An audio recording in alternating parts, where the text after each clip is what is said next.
This video has been classified as M. It is recommended for people aged 15 years and over.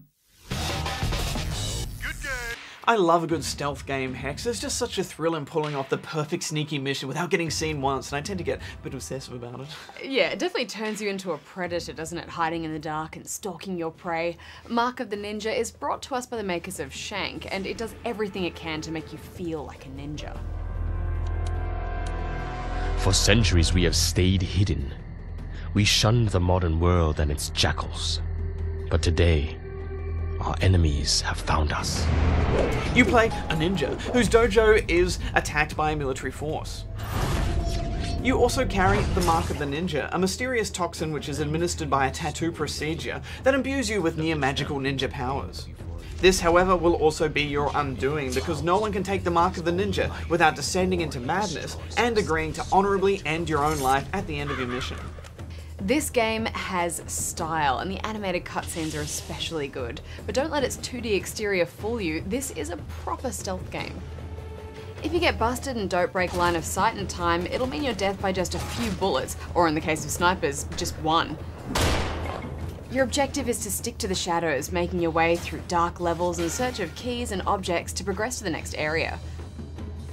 Everything you do makes noise, of course, and this can be to your advantage or disadvantage depending on the situation. I love the way this game demonstrates sound with those big circular rings that, the bigger the sound, the bigger the ring, and you just know if that intersects with an enemy, they're going to hear you and come and investigate. It's such a simple idea, but it's so clever. And the way they mix things up with dogs that can sniff you out really makes things stressful as well. It's open. Get out of there. I also love the ghosting of your ninja when you get busted, and the yellow circles which show that an enemy has noticed something at a specific location. Hey, it's him! He's here! After a while, you start to think about better ways to get through a zone cleanly, and it gives you the impression that you could probably get through this entire game without any bloodshed at all, and I think a lot of gamers will latch onto that challenge.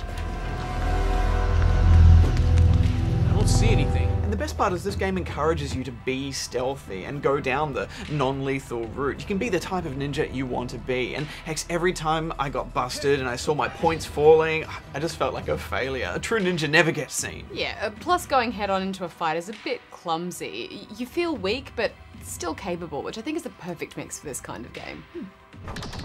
Initially, the movement system feels a little sticky, but you get used to it, with only a few niggles when trying to get up objects in close spaces. And once you get that movement system down, it's so fluid the way that you move through a level, taking out lights and goons and then slipping into the shadow.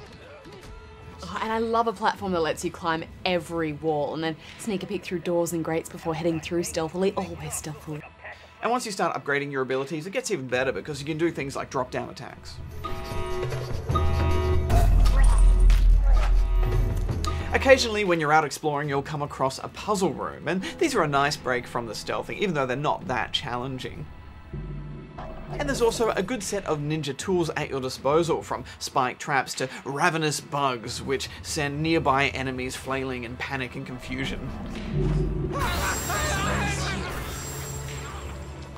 You know, I often find with stealth games, they give you so much to play with that it can be a little bit overwhelming, and you end up just sticking to the same few gadgets anyway. But here I really wanted to experiment with everything and find new ways to take enemies down or avoid them altogether, and that's a sign of focused design, I think. Yeah, and I think a part of that is because each room feels like it's well designed as a little self-contained puzzle in its own right. And there are so many nice little touches to this game, such as the very simple quick-time event to take down an enemy. It's just press X and move a direction, but you will stuff it up occasionally, and that means things can go horribly wrong. We're coming for you. What? I think it's wonderful too that you can tell they've worked hard to mix up the gameplay, so it's not just, you know, pass an enemy and move on. Yeah. What the hell was that? Tougher elite enemies need to be stunned, snipers need to be circumvented. It's always making you think about how to approach a section differently, especially to get through cleanly. Then later on your sword is taken away from you, which really tests your stealth strategies. It all does feel very dark. I know it has to be, and it's obviously a very dark game because it's a ninja game, but that does strain the eyes a little bit after a while. There are some nice effects though, and in some of the outdoor areas there's things like lightning which can give away your position. Later in the game, you get the ability to teleport, and that comes with tougher puzzles, which is good. And you also get the ability of far sight, which allows you to sniff out enemies and traps. It does make it a bit easier, but it also feels a little bit like cheating, doesn't it, Barjo? Yeah, well, I just chose not to use it. A good ninja is always tense and always ready for action. I loved how this game made me want to be a better ninja, and I enjoyed it much more than their Shank games. Me too.